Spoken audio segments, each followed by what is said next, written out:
사람이 온 세상을 얻고도 제 목숨을 잃으면 무슨 이득이 있겠느냐, 또 사람이 제 목숨을 되찾는 대가로 무엇을 내놓겠느냐 하셨습니다. 하나님은 우리의 생명이 온 세상보다 귀하답니다. 여러분의 생명은 참으로 귀한 줄로 믿습니다. 여러분, 그러면 내 생명이 정말 천하보다 귀하다고 정말 믿으시나요? 제 친구 목사, 대전에서 목회하는 친구 목사님이 계신데요. 제가 우리 교회에서 이용하는 카니발하고 똑같은 차를 저보다 1년 늦게 샀어요. 1년 늦게. 우리 친구 목사님은 하얀색이더라고요. 근데 지난번에 장례식이 있어가지고, 대전에 장례식이 있어가지고 밤에 기차 타고 장례 조문을 하러 갔는데 마중 나와 주겠다는 거예요. 대전에서 목회하니까 내가 마중 나와서 같이 가자. 그래서 이제 마중을 나왔어요. 근데 그 차를 이제 타고 나왔는데 엄청 더러운 거예요. 무지막지하게 더러운 거예요. 저보다 1년 늦게 나왔는데, 제 차는 먼지 하나도 없거든요. 조금 전에 먼지 2개 있는데 제가 털고 왔거든요. 여러분, 그래서 왜 차를 이렇게 좀 세차 좀 하고 그러지 안 했니? 라고 말했더니 이렇게 말했어요.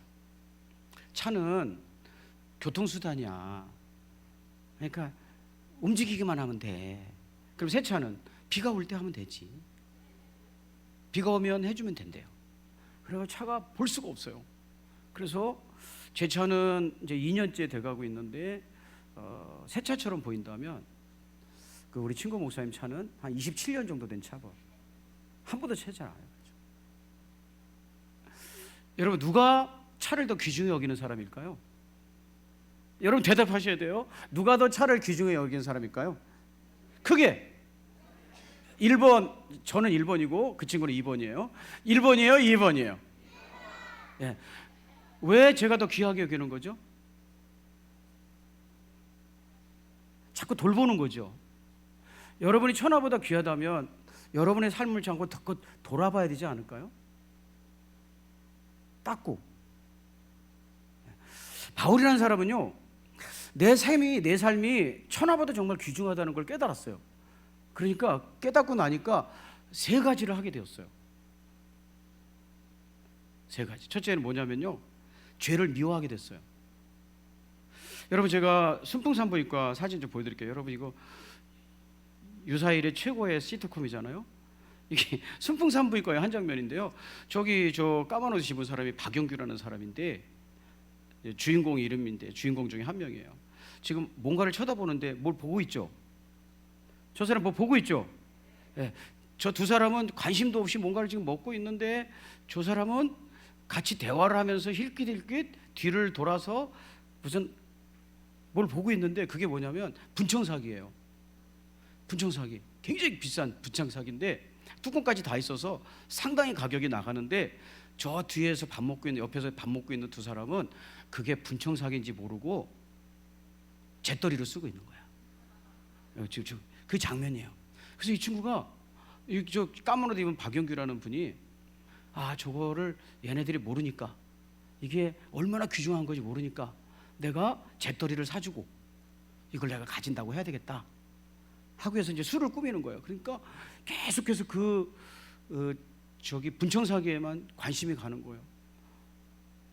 그런데 저 2 친구는 이게 분청사기라는 거 모르고 잿더리라고 생각을 해서 이걸 가지고 막 장난치고 막 그러다가, 이분이 잿더리를 새거 사주니까 쓰레기통에다 확 버려가지고, 이 분청사기를 버려가지고, 그 다음 장면,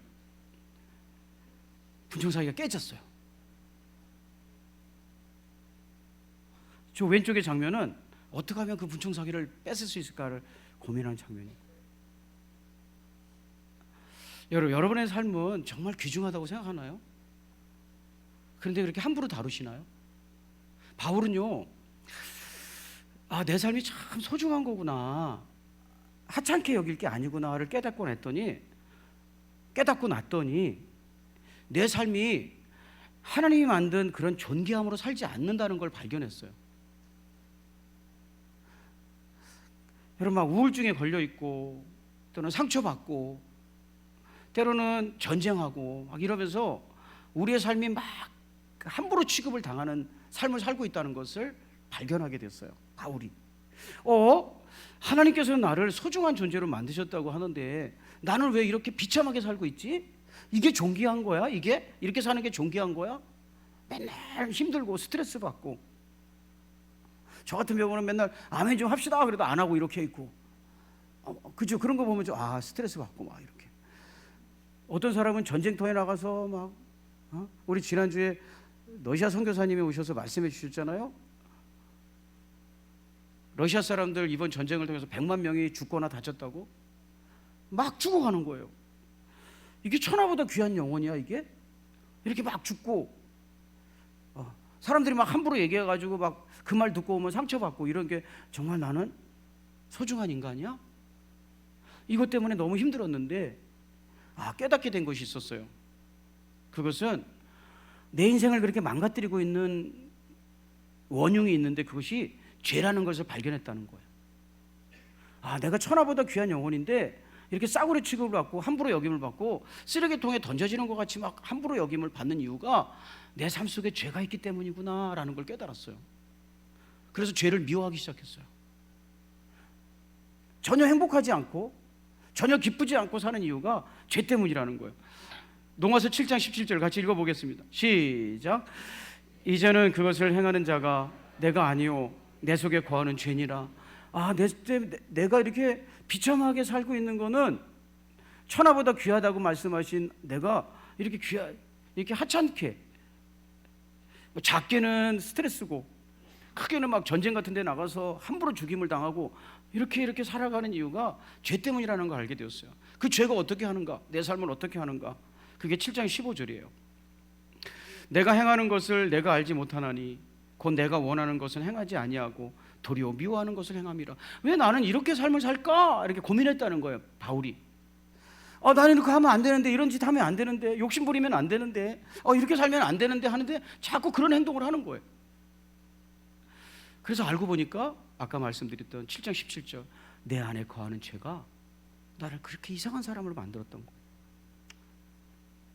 여러분, 여러분의 삶을 아끼신다면, 정말 소중히 여긴다면 우리의 삶을 자꾸 돌아보시기를 주의 이름으로 축복합니다.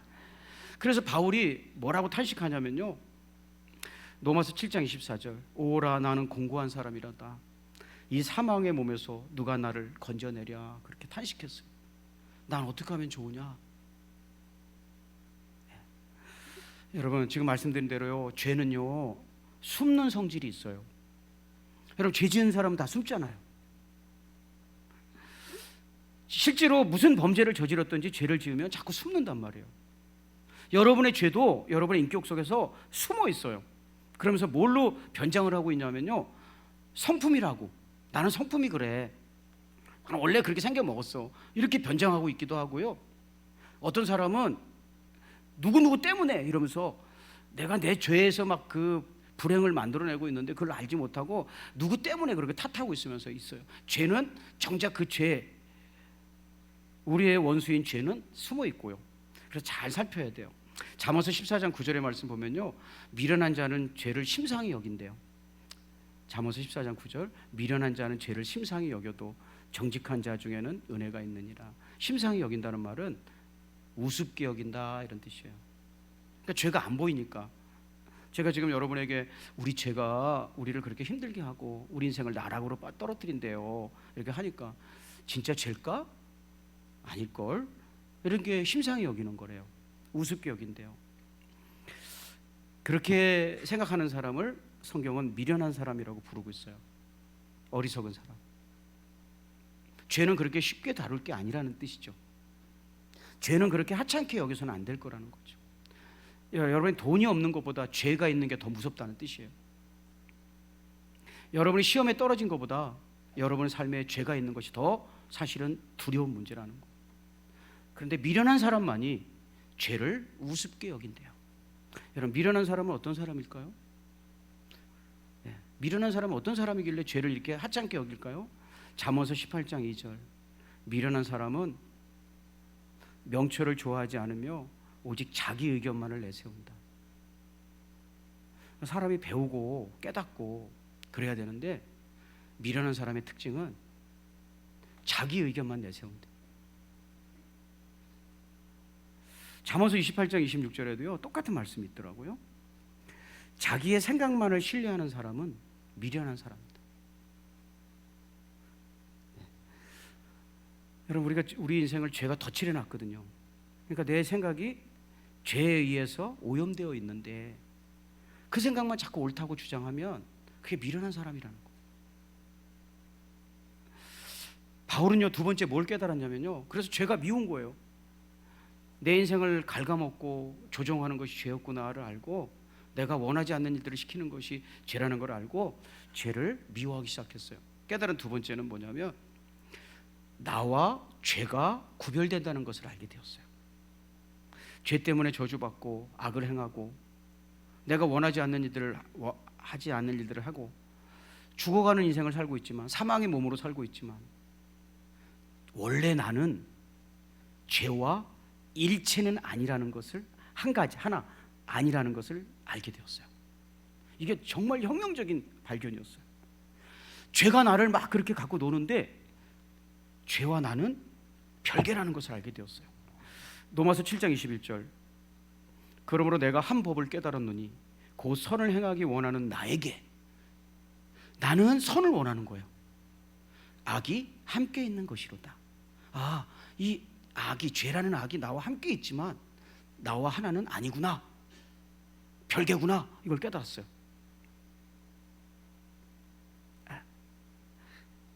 그런데 왜 그러면 죄와 너는 일체는 아닌데 왜 죄에 꼼짝도 못하고 죄가 시키는 대로 죄가 원하는 것을 하고 살고 있니? 바울이 깨달은 것이 있었어요. 이유가 있었어요. 로마서 6장 20절, 너희가 죄의 종이 되었을 때는 죄가 나랑 함께 하는데요 수직관계가 있다는 거예요. 죄가 나보다 주인이라는 거예요. 그래서 나는 죄가 시키는 대로 살고 싶지 않지만 내 인생이 망가지기 때문에 욕심 부리고 살고 싶지 않지만 죄가 내 인생의 주인이기 때문에 어쩔 수 없이 죄의 말을 들을 수밖에 없다는 것을 깨달은 거예요. 그래서 바울은 유대인이기 때문에 그 죄를 떼어내려고 무진 노력을 했어요. 그러니까 종교 생활을 열심히 했다는 거예요. 죄 안 지어보려고 결심하고 노력하고 수고했어요. 나 이렇게 살면 안 돼, 나 이렇게 살면 안 돼, 이 죄에 져서 살면 안 돼. 그러나 그것이 헛수고라는 것을 깨달았어요. 왜냐하면 지금 말씀드린 것, 죄가 나의 주인이라는 거예요. 그러니까 죄가 내 인생에 딱 같이 함께 할 때는 동등한 관계가 아니라 수평적 관계가 돼서 죄가 나를 다스린다는 거예요. 그래서 죄가 내가 원하지 않는 죄의 원함을 자꾸 행하면서 사는 거예요. 죄의 노예죠. 자, 바울이 이런 상태에서 너무 힘들고 지쳤다라고 고백하면서 세 번째 깨달음을 얻게 돼요.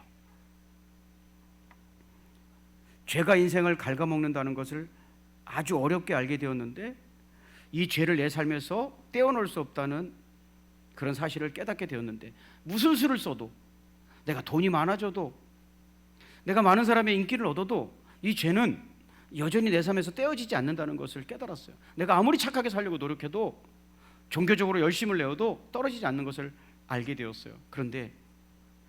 그래서 바울은 이렇게 고백했어요. 이거 한번 다시 읽어볼까요? 로마서 7장 24절 시작. 로마서 7장 24절 시작. 오라, 나는 공고한 사람이로다. 이 사망의 몸에서 누가 나를 건져내랴.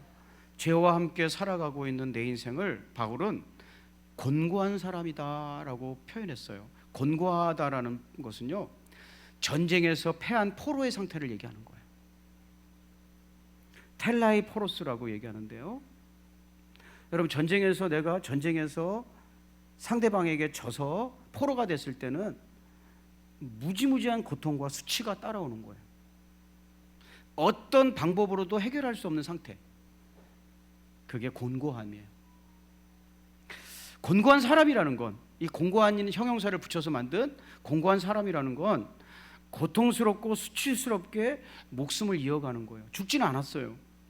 근데 고통스럽고 수치스럽게 목숨을 이어가는 사람이란 뜻이에요. 사는 것도 아니에요. 그리고 죄가 우리를 조롱해요. 죄를 짓고 나면 자기가 시켜놓고 우리를 자꾸 조롱해요. 모멸감을 느끼게 해요.